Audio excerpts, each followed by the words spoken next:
Всем привет! Сейчас вы посмотрите Hard Use тестирование ножа Smile. Это видео получилось в какой-то мере противоречивым, но по уровню своей брутальности оно превосходит все, что было показано на моем канале до этого момента. Изначально, когда Владимир высылал ко мне этот нож, у нас как раз и был такой договор, что когда я его получу, то проведу жесткое, непредвзятое и независимое тестирование. Поэтому мне на этот нож был дан полный карт-бланш. В этом видео будет много эмоций, но также будет очень много пищи для размышлений, и в конце него будут также некоторые выводы. Все, приятного просмотра. Всем привет! Hard Use тестирование городского тактика Smile из стали 440C с закалкой от Alana. Это тестирование проводится по запросу самого создателя Владимира Ливанова. И честно вам скажу, Вова, наверное, один из самых жестких найфмейкеров в этом плане, потому что даже если этот нож развалится на части, это тестирование все равно попадет в YouTube. Клинок был хорошо заточен на Apex Edge Pro под 40 градусов. Правая стамеска. Ну, давайте посмотрим, на что способен этот малыш. Начинаем с тестирования режущей кромки. Кабель.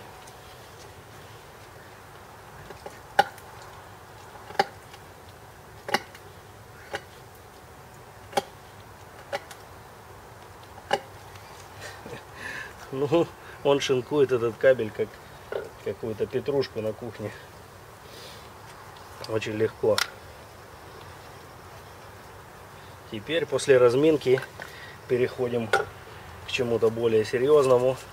И сегодня у нас будут груши.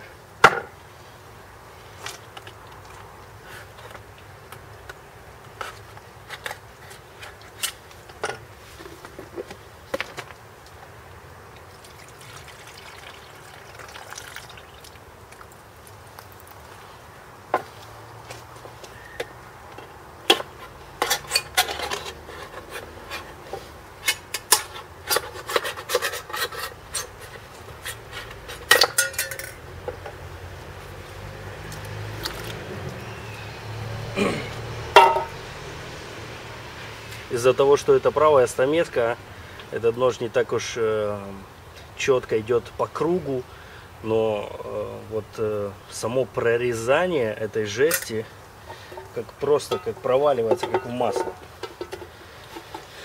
Когда он начинает резать, вот он, оп. Вот это просто.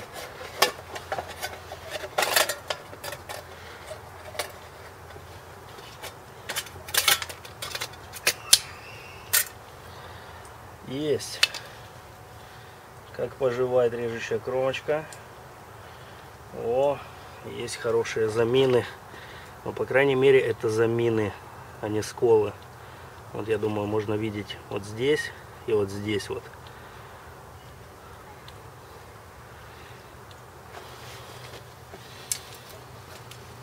Последний тест для режущей кромки.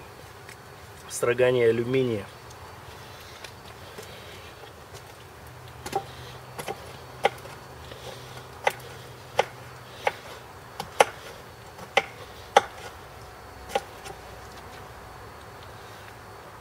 Я думаю, видно, как он строгает. Очень бодро. На клинке, конечно же, остаются следы.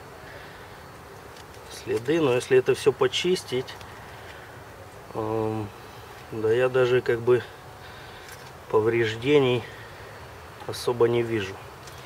Но построгаем еще.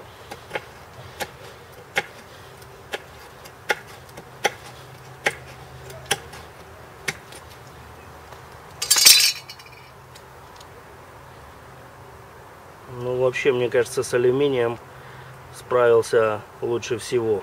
Вот банка вызвала некоторые затруднения. Алюминий Просто как, ну, такая тверденькая деревяшечка из ценных пород дерева.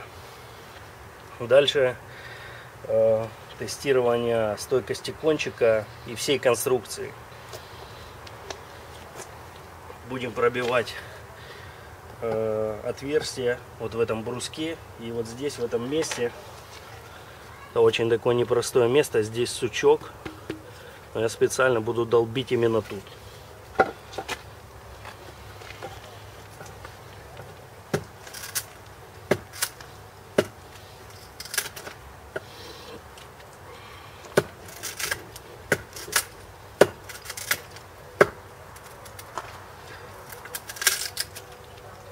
Фу.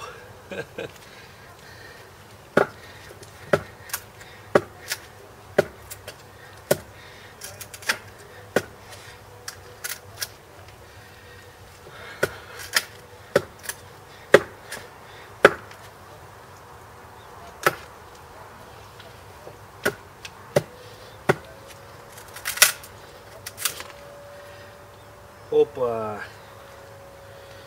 Опа. О,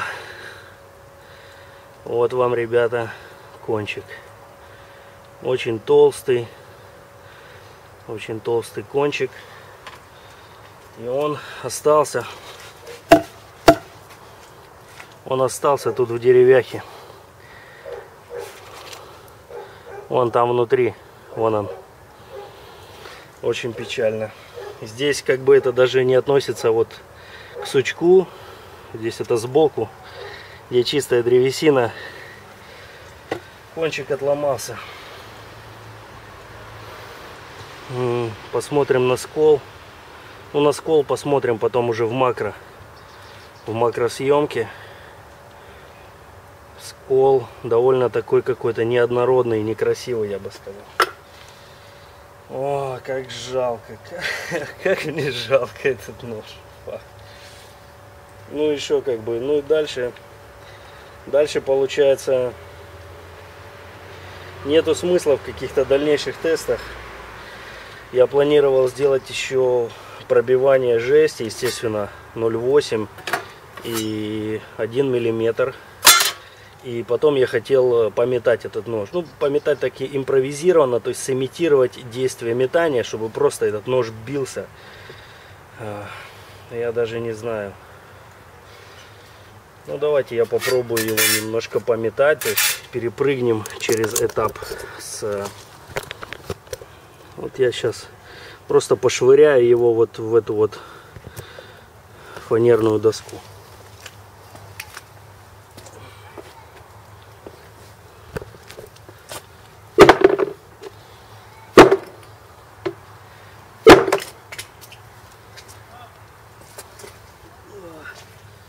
Нож улетает, тут бьется уже об бетон.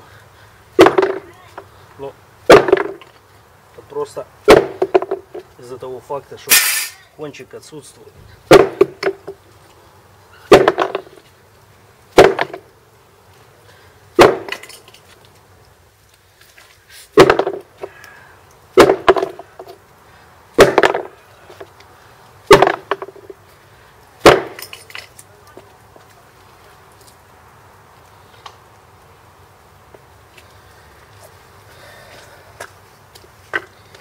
Ну, здесь как бы я могу сказать единственное, что из-за отсутствия кончика он, конечно, никуда не встреет. Но микарта держится очень хорошо. И, ну что, ну, не знаю, можно побатонить, да, вот батонинг я еще задумывал, кстати, для этого ножа.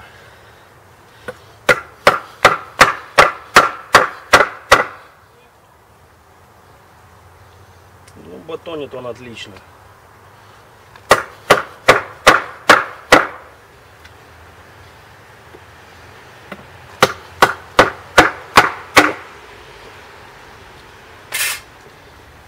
Против волокон. Вот здесь он просто разрезает, конечно.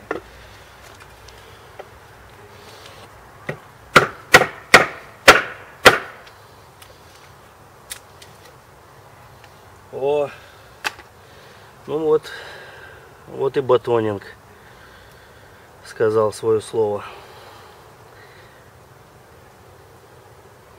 Я не знаю, возможно, эта сталька немножко перекалена, хотя здесь довольно серьезная, заметна деформация пластическая, но я не помню такого даже со складными ножами, честно говоря. Вон там вот там вот застрял кусок, как бы обычное дерево. О. Ну вот в этот раз это, наверное, будет таким показательным hard-use тестированием, в том плане, что вы реально можете почувствовать, каким серьезнейшим испытанием подвергаются ножи, когда я делаю вот эти вот вещи. Все. Надеюсь, вам было интересно. Делайте свои выводы. Спасибо за просмотр. Пока. Бай-бай. Ну и обещанное рассмотрение в макро, конечно же.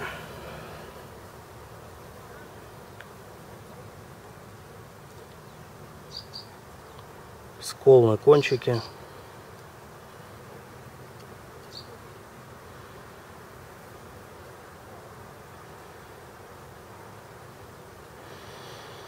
Вот эти огромные сколы от батонинга.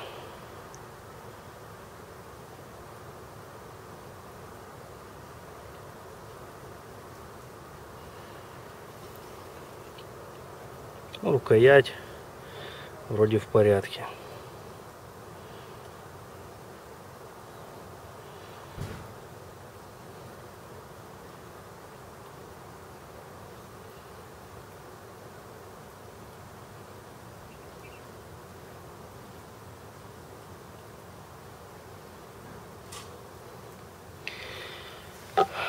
Все. Спасибо за просмотр. Бай-бай.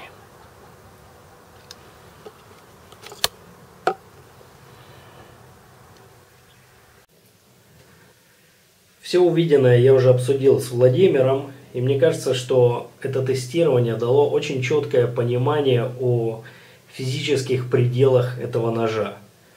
Поэтому сейчас уже, немножко успокоившись и трезво глядя на ситуацию, я хочу добавить несколько слов, так вот сопоставив мои ощущения из того, что я помню, и то, к чему мы, в принципе, пришли в обсуждении с Вовой, когда он мне указывал на некоторые вещи.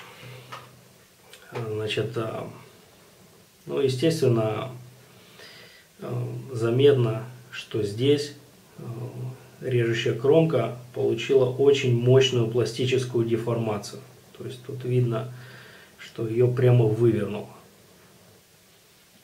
В принципе, есть подозрение на то, что нож как-то неровно вошел в древесину, и удар пришелся больше под углом, и поэтому его так вывернуло. Ну а вот его тонкое сведение, в принципе, не добавляет к прочности вот этого вот края режущей кромки, поэтому его таки выгнуло до того предела, пока сталь не начала лопаться. С кончиком ситуация, скажем так, более запутанная, так как кончик сломался. Я изначально долбил по сучку, то есть вот я именно хотел бить по очень чему-то твердому, а сломался этот кончик в конце именно на обычной мягкой древесине, причем я не воткнул его как-то глубоко или что-то в этом роде. Вот здесь вот Вова высказал такое подозрение, что при долблении вот этот вот сучок уже произошла какая-то деформация кончика. Мне кажется, видно, то есть вот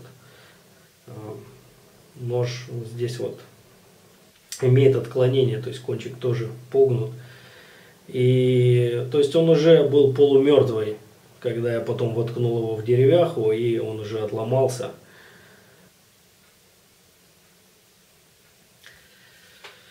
В этом ноже была попытка объединить крепкий и одновременно резучий нож. И, естественно, это вот,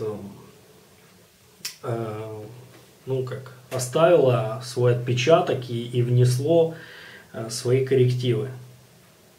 Этот нож имеет тонкое сведение при довольно толстом обухе. Ну и я не знаю, насколько это могло повлиять, конкретно вот стамесочная заточка, я не знаю.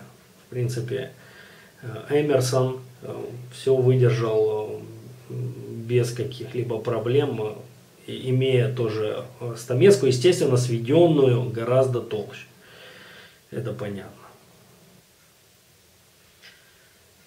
Но, опять же, вот игра между резучестью и ломовитостью — это такой вот бесконечная балансировка, попытка поймать вот эту вот золотую середину.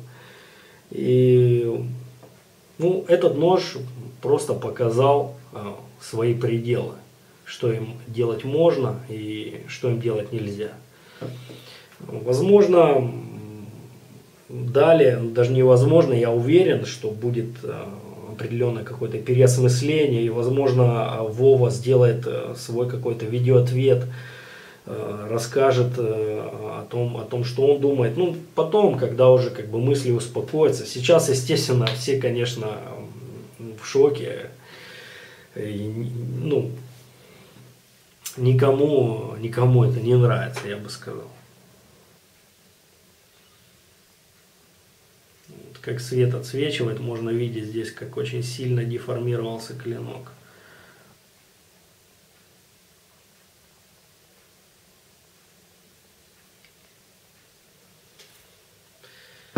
Я понимаю, что здесь, конечно, ну, эмоции выходят на первый план, но тем не менее, потом, когда успокаиваешься, начинаешь видеть многие вещи, которые до этого были незаметны. И даже в этом случае я как бы призываю вас ну, взглянуть на эту ситуацию со всех сторон, как бы это ни казалось некрасивым. Но, естественно, каждый сделает свои выводы, и там уже дальше будем разбираться. Все. Надеюсь, вам было интересно. Мне было очень интересно. Спасибо за просмотр. Пока. Вообще, перед вот тем, как отключиться, скажу, ну, вообще уважуха Вове за то, что это видео выкладывается на YouTube. Я уверен, что нету ни одного какого-то найфмейкера, ни российского, ни иностранного даже, который, зная вот этот результат, сказал бы: выкладывай это все в копилку вот, знаний нашего комьюнити, чтобы все знали и ничего не заметалось под ковер. Все, спасибо за просмотр, пока, бай-бай.